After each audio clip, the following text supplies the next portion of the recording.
नमस्कार शेतकरी मित्रांनो. मी साविल कंपनीचा प्रतिनिधी सुप्राव गवई.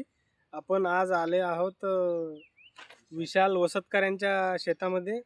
यांनी एक 4-5 दिवसा अगोदर फुलबहार आणि एक्झॅक्ट याचा स्प्रे केला होता. त्याच्यानंतर त्यांना 4-5 दिवसाच्या नंतर कसे रिझल्ट आले आपण हे त्यांच्याकडून ऐकून घेऊया. तुमचं नाव सांगा. मी विशाल वसतकर धानोरहून बोलत आहे साहेबासमोर. मोबाईल नंबर सांगा. Mobile number 9370916805. मला हिनं म्हणजे असं सांगेल होतं की हे औषध मारून पहा फुलबार आणि एक्झॅक्ट. ते मारली मीनं, पण मीनं दुर्लक्ष केलं त्या हरभऱ्याकडे की समजा नाही सारखंच पेरत होता हा. पण ते 2 वस्तू मारल्या मीनं, फुलबार आणि एक्झॅक्ट. मला याचे रिझल्ट खूप टाप आले, कारण की त्याची वाढही झाली, फुलाची संख्याही लई वाढली, कारण की त्यानं पूर्ण फाट झाकेला आहे.